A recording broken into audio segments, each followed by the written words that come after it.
This is Harry Gray reporting for the Staines YouTube channel, and we're doing a quick interview with Mike Catt, a former England international and a World Cup champion. We're 15 to 16 years old, and at the moment we're going through exams. When you were younger, did you ever have to go through the stress of exams while playing rugby, and if so, how did that affect your rugby at the time? If you call it stress, then you're worried about it. Don't make out that it's not. You've written exams before, you've written tests before, and you've played rugby before. If you get caught up with the whole stress thing, it's just making sure you get the balance right so you don't get stressed in your exams. I always used to think that I used to love doing your homework and stuff, but then also going out, and that's your escape. So getting out on the pitch and training and playing and mucking about with your brothers and your schoolmates, that then gave you the balance between the two. But it's like anything. You know, if you've prepared yourself properly for a rugby match, there's a good chance you'll win it. If you've prepared yourself properly for your exams, there's probably a good chance you'll pass or get your A pluses that you expected to do from your parents. But don't make it something that it's not. Okay? And you know, only you guys know whether you've prepared properly for it. So preparation is key in everything you do. So if you have done nothing all year, and then you say stress and I can't handle the stress, it's your own fault. It's not about the stress, it's because you haven't prepared properly. And it's exactly the same in rugby. So that's why it's that little and often, you know, you're quite willing to go out and do 2 hours a day, throw the ball and kick the ball around. You won't sit down for 2 hours and do your schoolwork, will you? So it's getting the balance right. And I think that's the key. It's a good lesson to learn now at the age of 15, 16. So when you do move up, you know, when the exams are massively important, you need to make sure that you get the balance right. It's all about preparation. So who inspired you to play rugby when you were younger?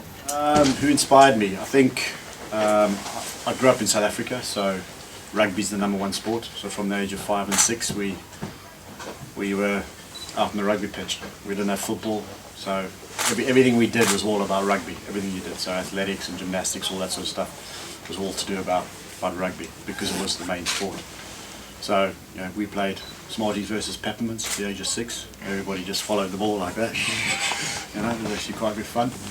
And then I was very fortunate. Went to a very, very big boys' school, and you know, we had 4 under-10 teams, we had 5 under-11 teams. That's the first team at school. We had like 10 different teams because everybody in the school had to play rugby, and it was just a good social.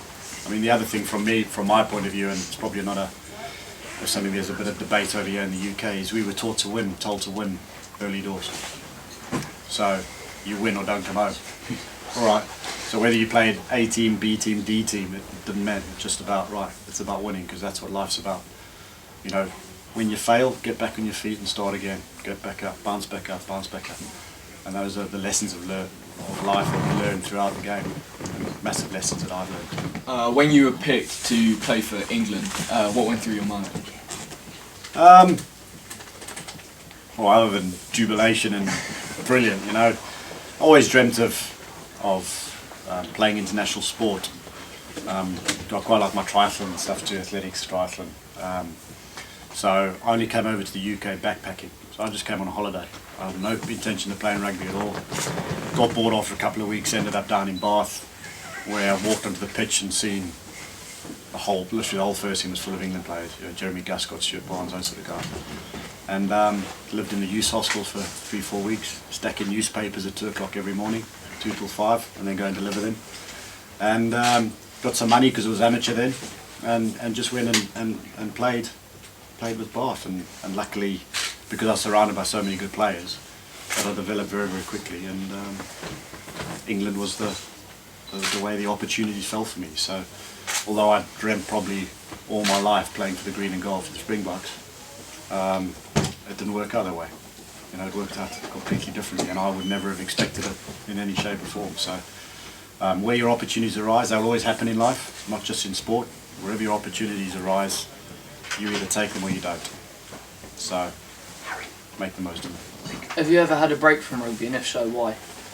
No. I love the game so much. That's why when it went professional for me, it was a massive plus, because all I wanted to do was play rugby. And like I say, for me it was an escape. So if you had any hassles at home or girlfriend mucking you about or whatever, mum's annoying you, whatever, for me to get out on the rugby pitch and spend time in there, you just forgot all your worries in life. It was literally you and a ball and your mates and just mucking around having the best time of your life. So for me, the longer I spent on a rugby pitch, the less time I had to worry about all this other rubbish that went on, thinking about rent and eating bills and all that sort of stuff. So all you do is you end up just more and more time on the pitch. So it was key for me. No, rugby's given me absolutely everything. So you know, I literally study. I can watch rugby for 24 hours a day. I'm one of those rugby pigs. So it's easy for me. It really is easy for me. And I think if you're passionate about something or anything, you know, and you love it that much, you know, you remember I went through a lot of down patches in my career too. You know, you dropped numerous times by England, booed at Twickenham, all that sort of stuff. And for you to pick yourself back up all the time is something that life's about. And I learned that very, very quickly. Don't feel sorry for yourself, get yourself back up there. And because you're passionate about something, you'll strive to achieve again. So. When you were playing for England and you were playing against New Zealand, what were your thoughts when Jonah Lomu was running at you? Weren't many thoughts, to be fair. I know what thoughts were going through my head when I got hit by him. Yes. No, again, you know those sort of things. I mean, Jonah was phenomenal back in those days. I played in an exceptionally good New Zealand side, and it was one of those. You know, he just burst onto the scene.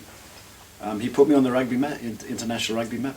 Everybody knew Mike Catt was at the end of it, so all for the wrong reasons. So it was good from my point of view, but no, I mean, Will Carling called him a freak after that tournament because he was phenomenal. The scary thing is everybody's that size now. That's your George Norths, Cuspits, those guys, Rocket Agunis, they're all the size of Jonah now, and that's Surveyor. So, they're big lumps, quick, agile, they want to hurt you when they hit you. So, yeah, the game's changed considerably since '95, to be fair. Who do you think in the most recently selected England squad for the Autumn Internationals plays the most like you did?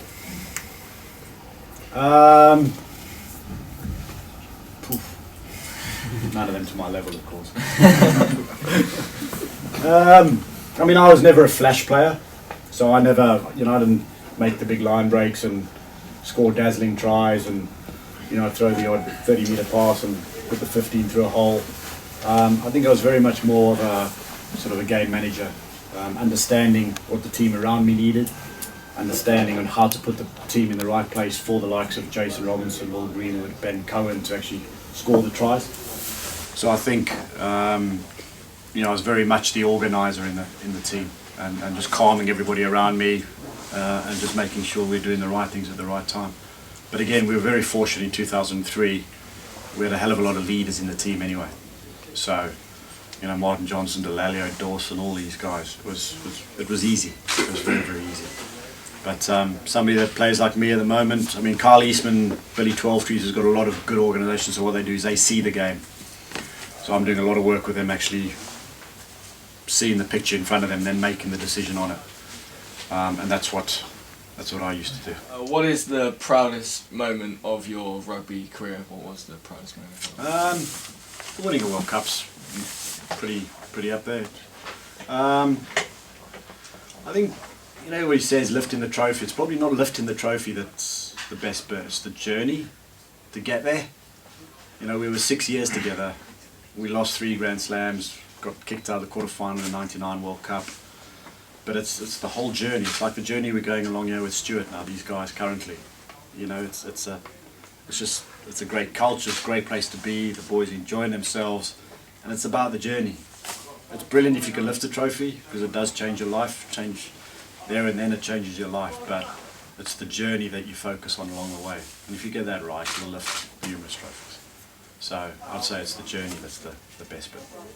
What were you thinking when you kicked the ball into the touch in the final of the World Cup? Do you know what I was thinking? I was thinking I've just kicked this ball directly into touch and Australia are going to have a line out just outside our 22. That's what I was thinking. Because as I've kicked it, I've gone, oh, it's been 10 seconds left to blow your whistle. But otherwise, it would have been Australia line out just outside our 22. And then if they get a drop goal or they score or whatever, you're thinking, oh, I've just lost the game for him. So, but luckily it wasn't the case, thankfully. So, yeah, dreams come true. Keep dreaming, boys. They happen. They happen. We hope you enjoyed your time here. Thanks for coming, and hope to see you again in the future. Pleasure. Thank you very much. Thank you for having me. Cheers, boys. Thank you.